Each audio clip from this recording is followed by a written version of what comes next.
శివమహిమ్నా స్తోత్రంలో పుష్పదంతుడు అంటాడు, భగవంతుడంత దూరంగా ఉన్నవాడు లోకంలో లేడు. ఎందుకని సుబ్రహ్మణ్యుడు ఎక్కడున్నాడండి అని అడిగారు అనుకోండి, శ్రీరామాయణంలో స్కందోత్పత్తి అంతా చెప్పిన తర్వాత వాల్మీకి మహర్షి ఒక మాట అన్నారు ఫలశ్రుతి రూపంలో, దత్తశ్చయ కార్తికేయో కాకుత్స ప్రతిమానవాహ ఆయుష్మాన్ పుత్రపౌత్రైశ్చ స్కందసాలోక్యతాం వ్రజేత్ అన్నారు.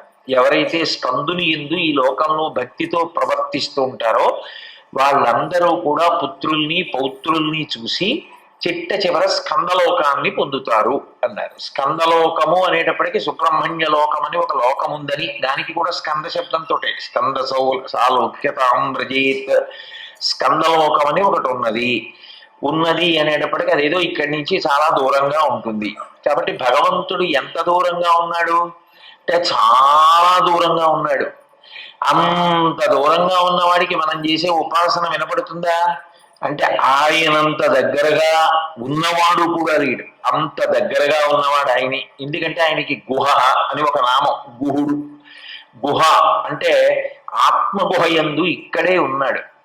నిజానికి ఆయన ఇక్కడ ఉండబట్టే ఈ శరీరం అంతా కూడా పనిచేస్తోంది. శంకరాచార్యుల వారు దక్షిణామూర్తి స్తోత్రం చేస్తూ, దేహం నానాచిద్రఘటోదర స్థిత మహాదీప ప్రభాభాస్వరం జ్ఞానం యస్యతు చక్షురాది కరణ ద్వారా బహిస్పందతే జానామీతి తమేవ భాంతమనుభాత్యేత సమస్తం జగత్ తస్మై శ్రీ గురుమూర్తయే నమయిదం శ్రీదక్షిణామూర్తయే అంటారు.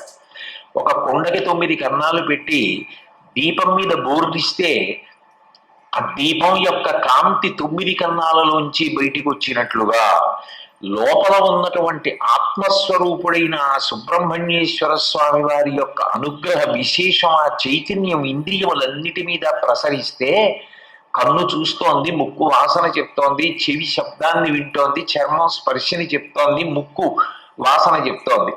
ఇన్ని ఇంద్రియములు పనిచేస్తున్నాయి అంటే లోపల జ్యోతిస్వరూపంగా ఆత్మస్వరూపంగా ప్రకాశిస్తున్నటువంటి సుబ్రహ్మణ్యుడి వలననే.